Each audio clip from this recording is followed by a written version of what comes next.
Hello అండి అందరికీ. ఈరోజు స్పెషల్ ఏంటి, ములక్కాయలతో వచ్చారనుకుంటున్నారు కదా. అవునండి, ఇవాళ ములక్కాయతో చికెన్ చేస్తున్నానండి. ములక్కాడ చికెన్ సింపుల్ రెసిపీ.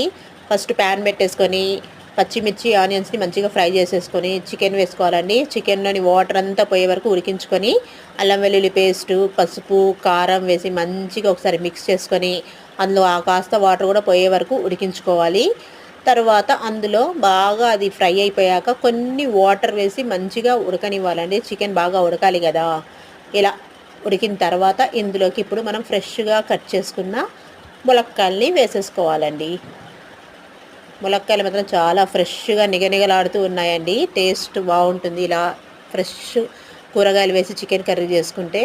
ఇలా ఒకసారి కలిపేసుకొని ఇలా ములక్కాయలు ఉడికిన తర్వాత అందులోకి కొంచెం, నేనైతే ఎక్కువ శాతం కొబ్బరి పౌడర్ను, కాజు పౌడర్ యూజ్ చేస్తూ ఉంటానండి. నాన్ వెజ్లోకి మంచి టేస్ట్ ఉంటుందనేసి ప్రతి దాంట్లో వేస్తూ ఉంటాను. అలాగే ఇందులో కూడా కొంచెం కొబ్బరి పౌడర్, తర్వాత కొంచెం కాజు పౌడర్ వేశాను. ఫైనల్గా కొంచెం గరం మసాలా వేసేసాను.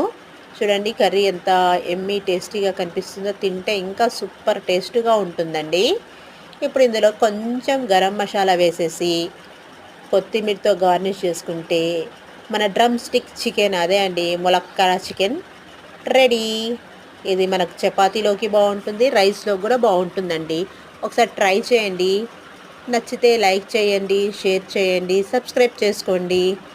ఎందుకంటే చెప్పా కదండి, మనం కూరగాయలు అన్నీ మామూలుగా ఒక కూరగాయ యొక్క కర్రీ వండితే తినలేము. ఇలా చికెన్లలో, మటన్లలో ఇలాంటి కూరగాయలు వేసేసి వండేసుకున్నాం అనుకోండి, మన పిల్లలు తింటారు, మనము తింటాము.